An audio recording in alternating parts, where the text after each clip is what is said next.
một hòn đá nào được chuyển đến sau cả. Toàn bộ ngôi đền từ mái cho đến móng, từ cột đá đến tượng tạc, đều nằm trên cùng một khối đá.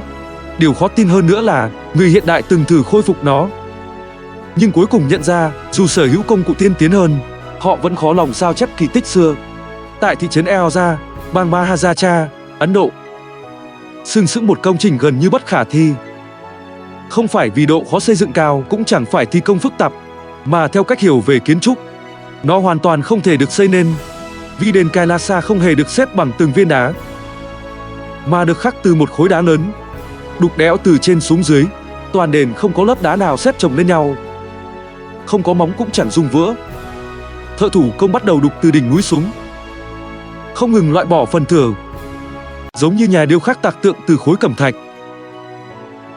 Chỉ là quy mô bức tượng này lớn bằng cả quân thể đền. Nó cao 30 m, dài khoảng 60 m, rộng khoảng 33 m. Bên trong có cột đá, cầu thang, đại điện, tượng voi to như thật, các bức phù điêu hàng ngàn nhân vật và lối đi ngầm, tất cả từ cùng một khối đá nguyên vẹn. Theo ước tính của các nhà nghiên cứu, công trình bắt đầu từ thế kỷ thứ 8, có thể kéo dài từ 100 đến 200 năm. Dù em tận mắt đứng trước đền Kailasa hay chỉ xem ảnh của nó, bộ não sẽ theo bản năng từ chối tin vào những gì trước mắt. Ta sẽ tìm kiếm khe hở giữa các viên đá, dấu vết chắp vá hay bằng chứng thợ đá để lại khi xây, nhưng chẳng tìm thấy gì cả, vì những dấu vết đó không tồn tại. Mỗi cột đá, mái hiên, bức tượng đều là một phần của cùng khối đá. Cả ngôi đền không do các bộ phận lắp ráp thành, mà được tạc trực tiếp từ thân núi, giống như Michelangelo tạc tượng đá vậy, liên tục gọt bỏ phần thừa đi. Điểm khác biệt duy nhất là quy mô hai bên không thể so sánh. Michelangelo đối mặt với khối đá vài mét, còn người xây đền Kailasa phải đối mặt với cả ngọn núi. Theo tính toán kỹ thuật, họ phải rời đi khoảng 200.000 tấn đá. 200.000 tấn đá đều dựa vào sức người khai thác, rồi dùng cáng vận chuyển ra ngoài, cuối cùng chỉ để lại mỗi ngôi đền này. Tuy nhiên, trước khi bàn sâu về cách họ hoàn thành kỳ tích, chúng ta phải tìm hiểu xem tại sao họ xây ngôi đền như thế. Vì đền Kailasa không chỉ là công trình, nó là thánh địa mang ý nghĩa tôn giáo, hình dáng và ý nghĩa gắn kết chặt chẽ. Kailasa nghĩa là chúa tể núi Kailasa, tôn hiệu của thần Shiva trong Ấn Độ giáo. Theo thần thoại Ấn Độ giáo, thần Shiva sống trên núi Kailasa ở Tây Tạng, chính là đỉnh ngang Rinpoche, thế nên ngôi đền được thiết kế như hiện thân của núi thánh ở trần gian. Nó nằm ở trung tâm khoảng sân khổng lồ đục từ đá, giống như đỉnh núi vươn lên từ thung lũng. Đối với tín đồ, nó không chỉ là kiến trúc, bản thân nó chính là núi thánh Kailasa, tựa như nhờ sức mạnh đức tin và trí nhớ, được chuyển thẳng đến bang Maharaja. Việc chọn tạc đền từ khối đá lớn, thay vì dùng từng viên đá xếp lên, là một quyết định mang tính cốt lõi, vì chỉ có một khối đá nguyên vẹn mới có thể truyền tải được khái niệm núi thánh là một thể thống nhất. Mọi người thường cho rằng công trình do Hoàng đế Jinai của Vương triều Jayakarta xây dựng. Ông trị vì vào giữa thế kỷ thứ 8, Vương triều Jayakarta là đế chế hùng mạnh ở miền Nam Ấn Độ, kiểm soát từ cao nguyên Deccan đến vùng ven biển. Đền Kailasa chính là tuyên ngôn họ gửi đến thế gian. Chúng ta làm được những điều không thể. Chúng ta có thể đục núi không cần búa hơi, biến đá thành vật thiêng, và để lại công trình sừng sững ngàn năm. Vậy thời đó không thuốc nổ, không búa hơi, không điện, thậm chí chẳng có công cụ thép hiện đại. Họ làm cách nào để tạc nguyên một ngôi đền từ đá? Câu trả lời là chậm, rất chậm, và cần kỹ năng đáng kinh ngạc. Nền móng đền Kailasa là đá ba gian. Đây là loại đá núi lửa cứng và đặc, nhưng nó có một đặc điểm rất hữu ích. Đó là đá phân bố theo từng lớp. Giữa các tầng đá có khe nứt tự nhiên, tức là các mặt đứt gãy có cấu trúc yếu hơn. Đập vỡ đá theo các hướng này dễ hơn việc phá theo chiều ngang nhiều. Người xây dựng đã tận dụng điểm này. Họ chủ yếu dùng giăm sắt và búa để đục đá. Kỹ thuật này đã có từ thời cổ đại. Đầu tiên khoan hoặc đục một hàng lỗ theo đường thẳng trên bề mặt đá, rồi nhét nêm sắt vào các lỗ đó, dùng búa gõ vào các lỗ đã đục. Khi việc gõ búa tiếp tục diễn ra, vết nứt sẽ dần mở rộng theo hàng lỗ, làm đá tách ra chính xác vị trí định sẵn. Đây không phải là đập phá đá thô bạo, đó là kỹ thuật chẻ đá được kiểm soát. Đòi hỏi thợ thủ công phải hiểu cực kỳ chính xác về cấu trúc đá, đồng thời cần kinh nghiệm phong phú. Tuy nhiên, giăm sắt và búa chỉ là một phần công cụ họ dùng. Để hoàn thành các công việc tinh xảo như tượng, phù điêu, trang trí, thợ thủ công còn dùng đủ loại đục với hình dáng và kích cỡ khác nhau, bao gồm đục dẹt, đục nửa tròn và đục nhọn. Khi thi công, họ đặt mũi đục lên bề mặt đá, rồi dùng búa gõ. Mỗi nhát búa chỉ gọt đi được một mẩu đá nhỏ. Tạc từng centinet một, có từng nhát búa một. Ngày qua ngày, năm lại năm, bức phù điêu lớn miêu tả thần Shiva múa điệu vũ trụ. Chính là được tạc nên từng chút như thế. Bức tượng cao vài mét, có 10 tay, mỗi tay cầm pháp khí khác nhau. Không phải hoàn thành một lần là xong, mà qua nhiều năm đục đéo liên tục mới hoàn thành cuối cùng. Từng ngón tay, chiếc vòng, từng nếp áo đều do thợ dùng búa đục biệt bài tạc nên. Và điều thực sự gây sốc là những người xây dựng này áp dụng cách thi công từ trên xuống. Đây là điểm khác biệt lớn nhất với kiến trúc truyền thống. Kiến trúc truyền thống đổ móng trước, rồi xây lên từng tầng. Dù tầng 3 có sai sót, vẫn có thể tháo ra xây lại. Nhưng nếu đục từ đỉnh núi xuống tận dưới, thì hầu như không có chỗ cho sai sót, vì mỗi nhát đục đều không thể đảo ngược. Nếu lỡ đục lố một mảng đá, sẽ không bao giờ gắn lại được nữa. Nếu một cột đá ở tầng trên bị lệch tỷ lệ, đợi đến khi đục xuống mới phát hiện, thì hoàn toàn không thể sửa chữa. Thế nên, trước nhát búa đầu tiên của người thợ, mọi chi tiết của cả ngôi đền đều phải lên kế hoạch chính xác từng cm. Điều này có nghĩa thời đó ắt hẳn phải có bản thiết kế cực kỳ chi tiết, hoặc mô hình kiến trúc nào đó tương đương bản vẽ kiến trúc hoàn chỉnh, xác định trước mọi chi tiết công trình. Thế mà cho đến tận ngày nay chẳng có bản thiết kế đền Kailasa nào còn lại. Chúng ta không biết nó trông ra sao, được vẽ trên chất liệu gì, và ai đã hoàn thành bản thiết kế đó. Nhưng kiến trúc sư cổ đại Ấn Độ đã nắm vững hệ thống tỷ lệ kiến trúc. Hệ thống này được ghi chép lại trong các văn cổ như Kinh Vatu và Kinh Tượng Pháp. Quy định chi tiết quy chuẩn thiết kế đền, gồm tỷ lệ chiều cao rộng, kích thước đại điện và cột đá, cùng quy tắc đặt các loại tượng điêu khác. Đền Kailasa phù hợp với các tỷ lệ này, cho thấy người xây không làm theo cảm tính, mà tuân thủ hệ thống toán học chính xác. Một vấn đề làm sử gia đau đầu là khoảng 200.000 tấn đá bị đục ra đã đi đâu mất. Đây là một khối lượng cực kỳ khổng lồ, lẽ ra phải tạo thành những ngọn núi đá giăng quanh đền. Nhưng quanh đền lại chẳng thấy đống đá thải lớn nào. Các nhà khảo cổ suy đoán số đá này được chở đi xây công trình khác, đường xá hoặc đê điều, nhưng chưa có bằng chứng trực tiếp chứng minh. Cứ như thể 200.000 tấn đá đã biến mất, chỉ để lại mỗi ngôi đền này. Nếu thực sự bước vào đền Kailasa, em sẽ thấy không con số nào tả nổi quy mô của nó. Đi dọc theo bậc thang đục từ vách đá, em sẽ đến một sân đền rộng lớn, xung quanh bao bọc bởi vách đá cao ngất, chiều cao tương đương tòa nhà 9 tầng. Vách đá chật kín những bức phù điêu tinh xảo.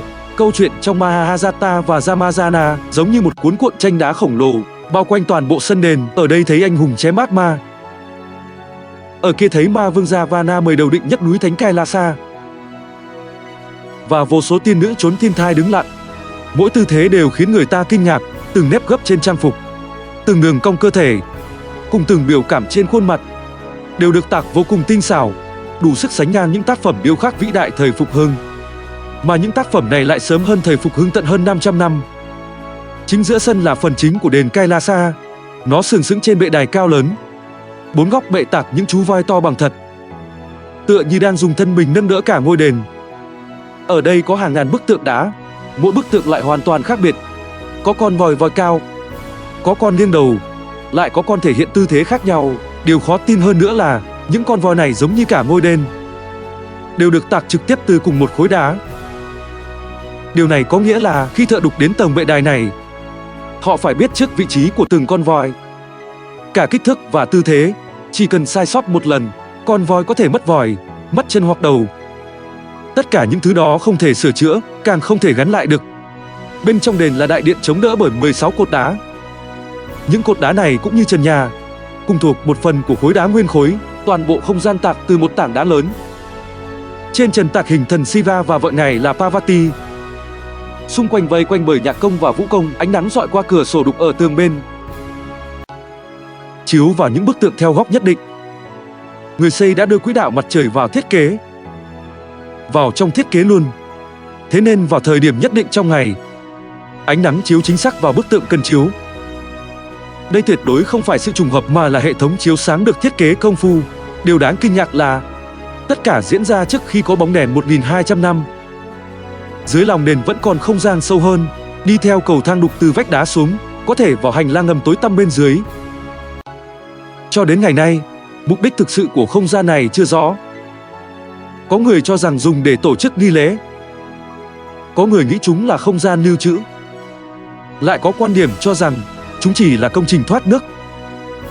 Thiết kế để dẫn nước mưa ra khỏi đền, những hành lang ngầm này đến nay vẫn là phần ít được nghiên cứu nhất ở đền Kailasa. Các nhà khảo cổ nghi ngờ vẫn có những khu vực chưa được khai quật. Tuy nhiên, đền Kailasa không phải là công trình duy nhất trên thế giới được tạc từ đá. Ở đầu bên kia trái đất, trong một thời đại hoàn toàn khác, nền văn minh khác cũng hoàn thành một công trình kinh ngạc. Nơi đó chính là Lalibela nằm trong núi non Ethiopia. Lalibela là thị trấn ở miền Bắc Ethiopia, nằm trên cao nguyên cao khoảng 2.500 mét. Từ lớp đá tuốt núi lửa màu đỏ ở đây, người ta lần lượt tạc ra 11 nhà thờ, thời gian xây dựng vào khoảng thế kỷ 12 đến 13. Đây không phải nhà thờ hang động thông thường, mà là những kiến trúc độc lập được tạc hoàn toàn từ khối đá lớn. Xung quanh bao quanh bởi hào sâu và kết nối với nhau bằng đường hầm ngầm. Trong đó nổi tiếng nhất là nhà thờ Thánh Gioji. Nhìn từ trên cao xuống, nó có hình chữ thập gần như hoàn hảo. Nhà thờ nằm trong cái giếng vùng sâu 12 mét, được đục trực tiếp từ khối đá. Mỗi bức tường, khung cửa sổ, mái hiên ở đây đều thuộc cùng một khối đá. Giống như đền Kailasa, ở đây không có đá chắp vá, không vữa cũng chẳng có khe nối nào cả. Theo ghi chép truyền thống của Ethiopia, những nhà thờ này được xây theo lệnh của vua Lalibela. Tương truyền ông từng đi hành hương tới Jerusalem và quyết định xây một Jerusalem mới tại Ethiopia. Một con sông ở địa phương do đó được đặt tên là sông Jordan, con đồi núi, thung lũng và đường hầm ngầm đều được quy hoạch theo địa hình thánh địa, giúp các tín đồ chẳng cần rời Ethiopia cũng hoàn thành được chuyến hành hương mang tính biểu tượng tới Jerusalem. Truyền thuyết địa phương cho rằng 11 nhà thờ này chỉ mất 24 năm để hoàn thành. Và ban đêm còn có thiên thần giúp thợ tiếp tục thi công. Tất nhiên, đây chỉ là một câu chuyện thần thoại, nhưng giống như nhiều thần thoại khác, nó phản ánh một vấn đề có thật đằng sau. 11 ngôi nhà thờ đá khổng lồ như vậy, rốt cuộc đã được hoàn thành trong thời gian ngắn thế nào? Dù 24 năm chỉ là cách nói phóng đại, thời gian thi công thực tế kéo dài 50 hoặc 100 năm, quy mô của công trình vẫn khiến người ta kinh ngạc. Dù đá tuốt mềm hơn đá ba gian một chút, nhưng suy cho cùng nó vẫn là đá. Muốn đục đẽo trực tiếp ra cả tòa kiến trúc vẫn là một công trình gần như bất khả thi. Các nhà sử học phỏng đoán rằng những nhà thờ này không chỉ do thợ bản địa xây, mà có lẽ còn mời cả thợ từ các vùng khác làm kiến trúc đá như Ai Cập hay Ấn Độ đến tham gia. Nhưng hiện tại vẫn chưa có bằng chứng chứng minh. Cho đến tận ngày nay, những nhà thờ ở Lalibela vẫn giữ mục đích ban đầu. Cứ đến chủ nhật hàng tuần, hàng ngàn tín đồ lại nối đuôi nhau bước xuống giếng đá. Qua lối vào được đục khoét để vào nhà thờ. Cầu nguyện trong chính điện đã hơn 800 năm. Những vị linh mục mặc áo choàng trắng đọc phúc âm bằng ngôn ngữ cổ xưa, ngân nga thánh ca như những bài tụng kinh, ánh nến hắt lên những bức tường được đục đẽo từ khối đá, tạo ra những vệt sáng lung linh. Đối với người dân Ethiopia, Lalibela không phải là một bảo tàng, cũng không chỉ là một điểm tham quan du lịch, nó là một nhà thờ sống vẫn đang được sử dụng, một thánh địa thực sự phát huy chức năng tôn giáo, nơi kết nối trời và đất qua những khối đá. 11 nhà thờ ở Lalibela được nối với nhau bằng những bê cung ngầm. Những lối đi này chật hẹp, tối tăm, trần nhà rất thấp. Mọi người phải khom lưng, cúi người, thậm chí bò bằng tứ chi mới đi qua được. Nó tượng trưng cho hành trình đi từ cái chết đến sự tái sinh. Những người hành hương tiến bước từ bóng tối, giống như bước vào ngôi mộ, cuối cùng bước vào nhà thờ được ánh nắng chiếu rọi, tựa như có được cuộc đời mới. Một số đường hầm ngầm chứa đầy nước thánh.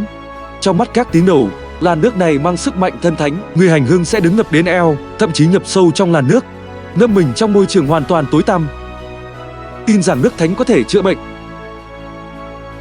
Đối với nhiều du khách phương Tây, điều này giống một trải nghiệm chứng lau chóc hobby đến ngạt thở hơn. Nhưng đối với các tín đồ Ethiopia, đây chính là khoảnh khắc thiêng liêng và quan trọng nhất của chuyến hành hương. Trên tường một số nhà thờ còn chạm khắc những căn phòng đá nhỏ, dùng làm nơi ở cho các tu sĩ tu hành ẩn dật. 800 năm trước, các tu sĩ sống trong những phòng đá chỉ cách bệ thờ vài bước chân này, sống bằng bánh mì và nước suối. Mỗi ngày cầu nguyện kéo dài tới 20 tiếng. Khi một vị tu sĩ qua đời, thi hài ông sẽ được đặt trong hốc đá trên tường, và vị tu sĩ tiếp theo lại vào ở căn phòng đó. Cho đến tận ngày nay, ở một số đường hầm ngầm của Lalibela vẫn lưu giữ thi hài khô đét của các tu sĩ. Không khí vùng núi khô ráo bảo quản thi thể họ, giống như sông băng bảo quản voi ma mút vậy. Họ nằm lặng lẽ ở đó, được cuốn chặt bởi một lớp vải. Con người hành hương chậm rãi bước qua họ, vừa đi vừa lẩm bẩm cầu nguyện. Địa điểm thứ ba không thể không nhắc tới chính là cố đô Petra của Georgian. Thành phố được đục đẽo trực tiếp vào đá này, được ca ngợi là viên ngọc hồng của Georgian và là một trong 7 kỳ quan thế giới mới. Khác với hai nơi trước, nơi đây không chỉ có một ngôi đền, mà là cả một thành phố, đều được chạm khắc vào vách đá sa thạch hồng. 2000 năm trước, người Nabatae kiểm soát tuyến đường thương mại giữa bán đảo Ả Rập và Địa Trung Hải, đã xây dựng nên thành phố này ở đây. Công trình nổi tiếng nhất ở Petra là đền Al-Chane, hay còn được biết đến với tên gọi kho bạc. Tất cả những ai đi qua khe núi chật hẹp đều sẽ ngay trong khoảnh khắc bước ra, nhìn thấy mặt tiền hùng vĩ sừng sững phía trước. Toàn bộ kiến trúc được chạm khắc từ một khối đá, độ tinh xảo đủ để sánh ngang với các công trình Hy Lạp và La Mã cổ đại xuất sắc nhất. Khi ánh nắng đầu tiên chiếu vào hẻm núi, chiếu sáng toàn bộ mặt tiền công trình, sa thạch màu hồng sẽ ánh lên sắc vàng kim, tựa như toàn bộ công trình đang bốc cháy. Để được ngắm nhìn khoảnh khắc ánh sáng hoàn hảo chỉ kéo dài vài phút ngắn ngủi này, vô số du khách sẽ thức dậy trước khi trời sáng, lặng lẽ chờ đợi mặt trời mọc trong hẻm núi tối đen. Tuy nhiên, mặt tiền hùng vĩ này chỉ là lớp vỏ, phía sau nó hầu như trống rỗng. Bên trong đền Al-Chane chỉ có vài phòng đá đơn sơ, không hề có bất kỳ trang trí nào. Điều này cũng gợi lên một thắc mắc, tại sao phải mất nhiều năm trời để chạm khắc ra mặt tiền hoành tráng như vậy mà bên trong lại đơn sơ đến thế? Câu trả lời rất có thể là đối với người Nabatae, thứ thực sự quan trọng là bản thân mặt tiền này. Đền Al-Chane không phải là cung điện, cũng chẳng phải đền thờ theo nghĩa truyền thống. Nó thực chất là một lăng mộ, là nơi an nghỉ cuối cùng của một vị vua Nabatae. Mặt tiền hùng vĩ hướng về phía người còn sống, như muốn tuyên bố với cả thế giới rằng hãy nhìn xem ta vĩ đại biết nhường nào. Còn bên trong thì thuộc về người đã khuất. Họ vốn chẳng cần đến những trang trí hoa lệ. Người Nabatae đã chạm khắc hơn 800 công trình trên vách đá Petra, bao gồm đền thờ, nhà ở, hồ nước cùng các cây đào. Họ đã xây dựng hệ thống cấp nước tiên tiến, đục các đường dẫn nước trên vách đá hẻm núi, thu gom những giọt nước mưa hiếm hoi rồi dẫn vào các bể chứa nước ngầm. Chính nhờ hệ thống này, khoảng 30.000 người có thể sinh sống trong sa mạc. Không có nó, thành phố này không thể tồn tại. Lượng mưa hàng năm của Petra chưa đến 150 mm, còn ít hơn cả một số khu vực ở sa mạc Sahara. Người Nabatae không chỉ chạm khắc nhà cửa trên đá, mà còn tạo nên khả năng sinh tồn trong lòng đá. Ngoài đền Al-Chane ra, Petra còn có hàng trăm công trình chạm khắc đá hoành tráng. Trong số đó có không ít nơi gây kinh ngạc tương tự. Một công trình nổi tiếng khác là di tích tu viện. Đền Addio nằm trên đỉnh núi, phải đi dọc theo 800 bậc thang đục trong đá mới tới nơi. Toàn bộ mặt tiền công trình cao khoảng 47 m, rộng chừng 50 m, còn lớn hơn cả đền Al-Chane. Chỉ là độ nổi tiếng không bằng mà thôi. Trên đỉnh công trình sừng sững vò đá cao 9 m. Ở địa phương từ lâu lưu truyền truyền thuyết, nói rằng trong vò đá cất giấu vàng bạc của Pharaoh. Thế nên suốt hàng trăm năm qua, người Bejun không ngừng nổ súng vào nó, hy vọng bắn vỡ vò đá để tìm kho báu. Ngày nay trên vò đá vẫn còn lưu lại nhiều vết đạn, nhưng thực tế bên trong hoàn toàn không có vàng, bởi vì bản thân chiếc vò đá ấy cũng được chạm khắc trực tiếp từ chính khối đá đó. Dẫu vậy truyền thuyết này vẫn được truyền tụng. Năm 2016, các nhà khảo cổ đã dùng ảnh vệ tinh và drone phát hiện một bệ đá hình chữ nhật khổng lồ dưới lớp cát gần đền Al-Chane. Trước đó, không một ai biết sự tồn tại của nó. Bệ đá này dài khoảng 56 m, rộng khoảng 49 m, là một trong những công trình có quy mô lớn nhất được phát hiện ở Petra hiện nay. Nó rốt cuộc là đền thờ, cung điện hay khu chợ? Đến nay vẫn chưa ai có thể xác định chắc chắn vì công việc khai quật chỉ mới bắt đầu. Dù Petra thu hút hàng triệu du khách mỗi năm, nhưng hiện tại mới chỉ khai quật khoảng 15%. Nói cách khác, vẫn còn 85% cố đô đang nằm ẩn sâu dưới lòng đất. Hầu như mỗi phát hiện khảo cổ mới đều sẽ mang đến những bí ẩn mới. Kỹ thuật chạm khắc đá ở Petra có phần khác biệt so với Ấn Độ và Ethiopia. Sa thạch mềm hơn nhiều so với đá Bazan hay đá Tut. Chỉ cần dụng cụ sắt bình thường là có thể chạm khắc. Thợ Nabatae khoan lỗ trên vách đá, cố định giàn giáo gỗ, rồi bắt đầu tạc toàn bộ công trình từ trên đỉnh xuống từng lớp một. Đến tận ngày nay, những lỗ thủng do giàn giáo cố định để lại vẫn còn nhìn thấy rất rõ. Họ tạc phần trên cùng trước, rồi hạ thấp giàn giáo dần xuống, tiếp tục tạc lớp tiếp theo. Giống như đền Kailasa, mỗi lần sơ sẩy ở đây đều không thể cứu vãn. Đục thừa một miếng đá thì vĩnh viễn không thể gắn lại. Tuy nhiên, sa thạch mềm mại tùy tiện cho việc chạm khắc, nhưng có nhược điểm lớn. Đó là cực kỳ dễ bị xói mòn bởi gió nước và sự thay đổi nhiệt độ. Trong 2000 năm qua, phần lớn mặt tiền công trình ở Petra đã xuất hiện hiện tượng phong hóa rõ rệt, chi tiết tinh xảo dần mài mòn. khuôn mặt các bức tượng đã trở nên mờ ảo không rõ nét, văn khắc trên đá khó nhận diện hơn. Sự tàn phá của thời gian đối với sa thạch, đá ba gian hầu như không gặp phải. Kết ra giống như một tác phẩm điêu khắc băng khổng lồ, tốc độ tan chảy tính bằng thiên nhiên kỳ. Đền Kai Lhasa, Lalibela và Petra, ba di tích này tuân theo cùng nguyên tắc. Và nguyên tắc này đã lật đổ hoàn toàn hiểu biết của chúng ta về kiến trúc. Ta vẫn quen nghĩ rằng một công trình được xây nên bằng cách đắp thêm vật liệu, viên gạch chồng lên viên gạch, hòn đá này chất lên hòn đá khác, tầng lầu chồng lên tầng lầu. Kiến trúc đá thì ngược lại. Nó là một phép trừ, người xây đối mặt với cả ngọn núi.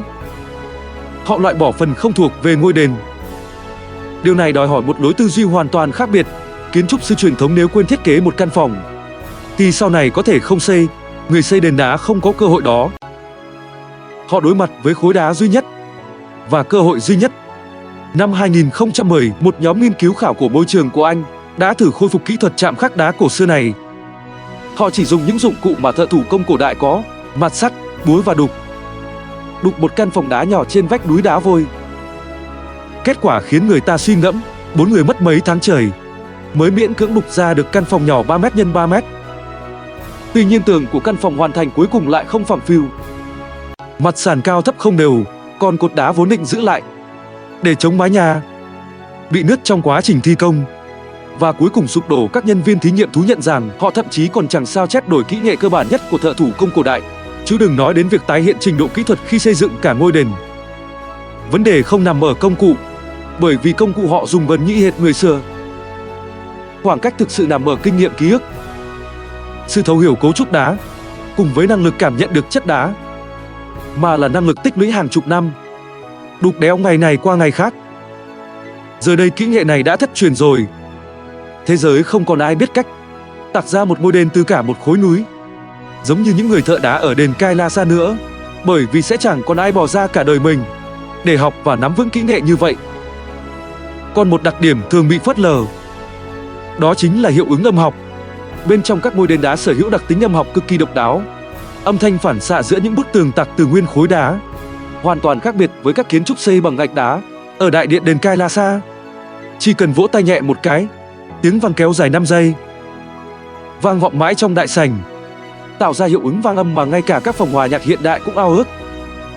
Tất cả những điều này rốt cục là do người xây dựng cố ý thiết kế hay là kết quả ngẫu nhiên trong quá trình chạm khắc? Đến nay vẫn chưa biết rõ. Một số nhà nghiên cứu cho rằng hiệu ứng âm học xuất sắc của đền đá không phải là trùng hợp, mà là thiết kế tính toán kỹ lưỡng. Hình dáng đại sảnh, tỷ lệ không gian cùng độ dày vách đá đều được quy hoạch chuyên biệt nhằm tăng cường hiệu quả truyền tải của lời cầu nguyện và âm nhạc tôn giáo. Từ góc độ này, đền chạm khắc từ khối đá nguyên vẹn không chỉ là một công trình kiến trúc, nó như nhạc cụ khổng lồ cỡ ngọn núi. Tiêu đề là không có công cụ. Nói một cách nghiêm ngặt thì điều này không hoàn toàn chính xác, vì người xưa vẫn có công cụ. Họ sở hữu những công cụ cơ bản nhất như mạt sắt, búa và đục. Nhưng so với kim cương, máy ủi hay thốt nổ ngày nay, những công cụ đó trông chẳng khác gì đồ chơi. Điều chấn động không phải là công cụ, những ngôi đền này được chạm khắc từ đá, mà là họ đã dựa vào cái gì và do những con người như thế nào hoàn thành. Họ không điện, không máy móc, không máy tính. Thứ họ có chỉ là đôi bàn tay, đồ sắt và khoảng thời gian đằng đẵng. Thế nhưng, tác phẩm họ để lại sau 800 năm, 1.200 hay 2.000 năm sau vẫn sừng sững không nổ. Đứng trước những công trình này, dù chúng ta có laser, máy bay không người lái và trí tuệ nhân tạo, vẫn thấy sự nhỏ bé của bản thân, bởi vì chúng ta đã rất ít khi xây dựng những công trình lưu truyền ngàn năm. Khi đứng trước đền Kai Lhasa hay nhà thờ thánh Gioji ở Lalibela, cái giếng sâu bằng đá ấy luôn có ý nghĩ quẩn quanh tâm trí. Ta biết tên các vị vua đó, nhưng những người thực sự hoàn thành tất cả những điều này lại chẳng để lại tên tuổi những người thợ đá ấy. Những người thợ thủ công ấy ngày ngày bước vào lòng núi, cầm lấy búa và đục, từng nhát đục đẽo vào vách đá, khiến một ngôi đền vốn không hề có dần hiện hình từ lòng núi. Họ thừa hiểu rằng đời mình chẳng thể tận mắt thấy đền hoàn thành, còn cái họ chưa chắc đã được thấy. Có lẽ mãi đến đời cháu, hay thậm chí đời chắc, ngôi đền ấy mới chính thức thành hình, hoàn thiện bởi những người mãi chẳng gặp. Nhưng dẫu vậy, họ vẫn ngày ngày tiếp tục chạm khắc. Từng núa búa tiếp đối, từng centimet lùi dần, hết thế hệ này qua thế hệ khác. Họ chẳng để lại tên tuổi, chẳng mang danh vọng, chưa từng mong thấy thành quả cuối cùng. Nhưng điều thực sự phi thường không phải là một ngôi đền tạc từ khối đá lớn, Điều kỳ diệu chính là con người sẵn sàng tin rằng sự nghiệp bản thân không thể hoàn thành, vẫn đáng để bắt đầu từ hôm nay.